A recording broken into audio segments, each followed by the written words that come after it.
नमस्कार, आप देख रहे हैं जस्ट इंडिया। मैं हूं आपके साथ काजल ठाकुर। उत्तर प्रदेश की खबरों में स्वागत है आप सभी का। खबरों की शुरुआत करेंगे उससे पहले हेडलाइंस के प्रायोजक हैं micron lights counts on us, group of industries, Asian colour coated स्पात limited, Oscar super speciality hospital and trauma centre, रंश किया showroom in Rohtak and Bahadurgarh. Showroom पर आइए, टेस्ट ड्राइव ले और गाड़ी बुक कराइए।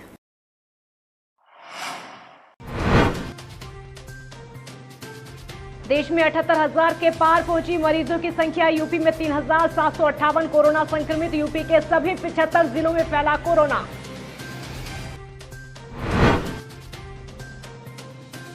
इंडियन रेलवे कर रहा कुछ और स्पेशल ट्रेनें चलाने की तैयारी। स्पेशल ट्रेनों में जुड़ेंगे स्लीपर कोच। हर क्लास में वेटिंग टिकट होंगे बुक।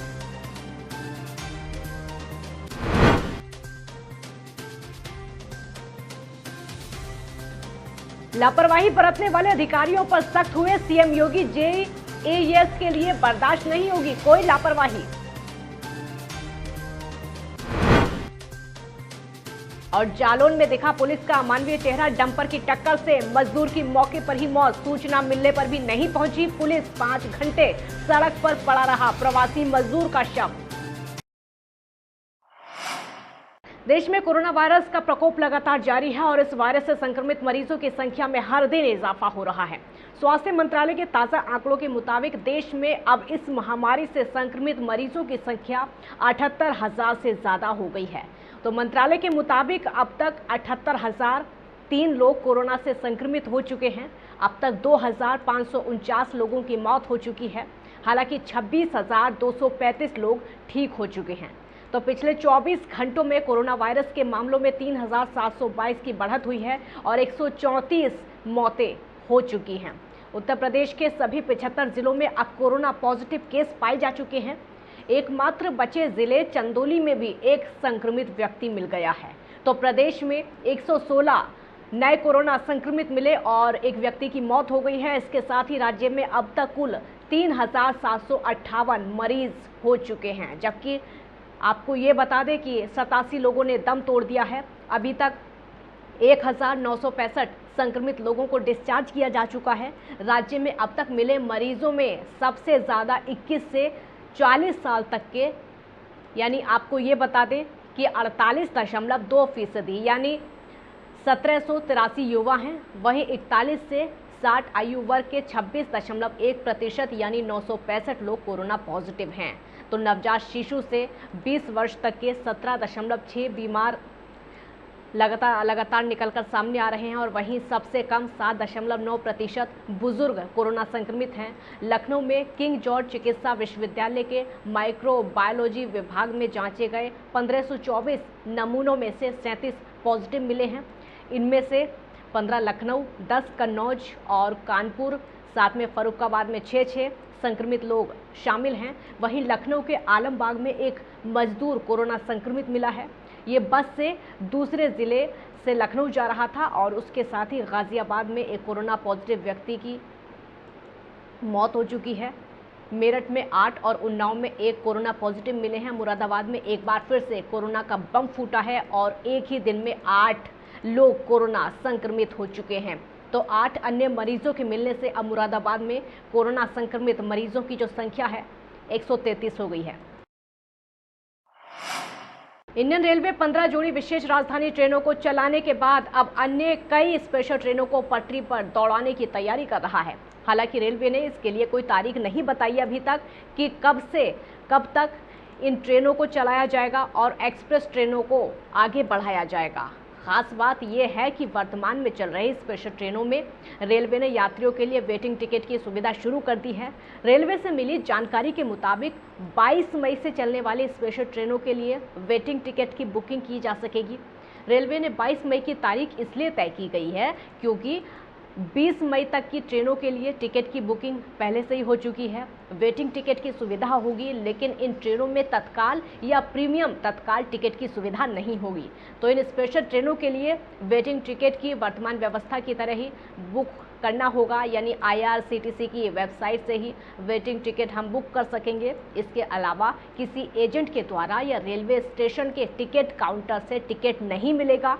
रेलवे ने यात्रियों की संख्या को ध्यान में रखते हुए वेटिंग टिकट की सुविधा देने की भी तैयारी की है। तो इंडियन रेलवे के मुताबिक 22 मई 2020 से इन स्पेशल ट्रेनों में सभी श्रेणियों में वेटिंग टिकट मिल सकेगा। हालांकि इनकी संख्या को रेलवे ने पहले ही तय कर दिया है। खास बात यह है कि इन ट्रेनों में स्लीपर कोच भी जोड़े जाएंगे। रेलवे के मुताबिक वर्तमान में चल रही 15 जोड़ी स्पेशल AC ट्रेनों में 15 मई से वेटिंग टिकट की सुविधा शुरू की जाएगी। तो इसमें भी AC1 के लिए 20, AC2 के लिए 50 और AC3 के लिए 100 वेटिंग टिकट की सुविधा होगी। उत्तर प्रदेश के मुख्यमंत्री योगी आदित्यनाथ ने JEE-AES और अन्य संचारी रोगों की रोकथाम के लिए पूरी तैयारी समयबद्ध ढंग से किए जाने के निर्देश दिए हैं। JEE-AES और अन्य संचारी साथ में विषाणु जनित रोगों के दृष्टिगत किसी भी प्रकार की लापरवाही या शिथिलता न बरती जाए। CM योगी संबंधित विभागों को इन बीमारियों के संबंध में एक नोडल अधिकारी नियुक्त किए जाने के निर्देश दे चुके हैं। उन्होंने कहा है कि इस संबंध में नोडल अधिकारी के स्तर पर, साप्ताहिक प्रमुख सचिव स्तर पर, पाक्षिक और मंत्री स्तर पर मासिक समीक्षा बैठकें शुरू की जाएं। उन्होंने ये कहा कि पिछले 3 सालों के दौरान किए गए प्रयासों से JEE और AES के नियंत्रण में निरंतर अच्छी सफलता मिली है। पिछले साल की ही भांति इस साल भी संचारी रोग नियंत्रण अभियान को और ज़्यादा तेजी प्रदान करते हुए संचालित किया जाए। जालौन में सड़क पर एक प्रवासी का शव घंटों पड़ा रहा, लेकिन किसी ने नहीं उठाया। मामला 8 थाना क्षेत्र के NH 27 पर स्थित NTPC प्लांट का है, जहां पर कुछ प्रवासी मजदूर ट्रक में सवार होकर महाराष्ट्र से अपने गृह जिले सुल्तानपुर के लिए जा रहे थे। और जब वो 8 थाना क्षेत्र के हाईवे पर पहुंचे तो उन मजदूरों में से एक मजदूर चाय नाश्ते के लिए ट्रक से उतरकर नीचे आया। तभी पीछे से आ रहे एक तेज रफ्तार डंपर ने मजदूर को टक्कर मार दी, जिससे मजदूर की मौके पर ही दर्दनाक मौत हो गई। मौत की सूचना उसके परिजनों ने पुलिस को दी, लेकिन तकरीबन 5 घंटे बीत जाने के बाद भी पुलिस वहां पर नहीं पहुंची और 5 घंटे तक मजदूर का शव ऐसे ही सड़क पर पड़ा रहा।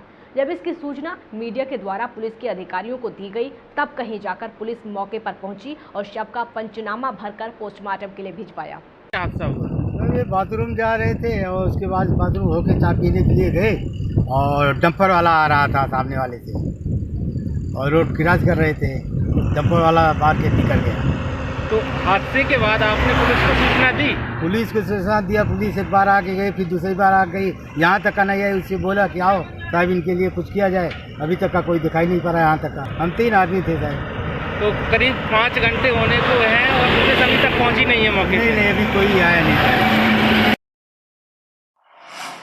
अलीगढ़ के सिविल लाइन थाना क्षेत्र में 2 पक्षों के बीच में जमकर लाठी डंडे चले। घटना का एक कारण एक पक्ष द्वारा कुछ चोर किस्म के लड़कों को अपने घर के बाहर खड़े होने से मना करना था, जिस पर दूसरे पक्ष के लोग लाठी डंडे लेकर आ गए और पहले पक्ष पर हमला कर दिया। दोनों पक्षों में जमकर लाठी डंडे चले। किसी ने घटना का वीडियो बनाकर वायरल कर दिया। दरअसल हमदर्द नगर में सद्दीक अहमद अपने परिवार के साथ रहते हैं और वहीं उनके पड़ोस में अन्य लोग भी रहते हैं। सद्दीक अहमद का आरोप है कि वो लोग चोर किस्म के लोग हैं। इन पर चोरी के कई आरोप हैं, इसलिए जब वो उनके घर के बाहर खड़े होते थे तो उन्होंने उन्हें वहां खड़े होने से मना कर दिया, जिस पर उन लोगों ने विरोध करना शुरू कर दिया और जमकर लाठी डंडे बरसाए। सद्दीक अहमद पक्ष, आपको ये बता दें, उस पक्ष पर जब हमला किया गया तो घायल भी हो गया है। घटना के बाद एक पक्ष थाने पहुंचा, अपनी शिकायत पुलिस में दर्ज करवाई। इस घटना में 3 लोग घायल हो गए हैं। घायलों को पुलिस ने फिलहाल अस्पताल भेज दिया है और मामले की जांच में जुट गई है। अभी थोड़ी देर पहले हमदर्द नगर बी में सद्दीक अहमद और उनके लड़के शाकिब भतीजे आमिर, एक पक्ष है, दूसरा पक्ष है इसमें अहमद साहिद, अली अहमद, आरिफ, शाहरुख और कलवा, इनके बीच में मारपीट हुई है। इनका कहना है सद्दीक अहमद का कि हमने इन लोगों को अपने चबूतरे पर खड़ा होने के लिए मना किया था कि यहाँ खड़ा हुआ मत हुआ करो। उन्होंने कहा हम तो यहाँ खड़े होंगे। इसी बात को लेकर दोनों में मारपीट हुई और सद्दीक, साकिब और आमिर, ये 3 लोग थाने पर आए हैं। इनको हल्की चोट है, इनका मेडिकल कराकर FIR दर्ज की जा रही है। भाई हम हमदर्द नगर बी के रहने वाले हैं। बात ऐसी हुई थी, कुछ लोग हैं जो चोरी ही करते हैं हमारे मोहल्ले में।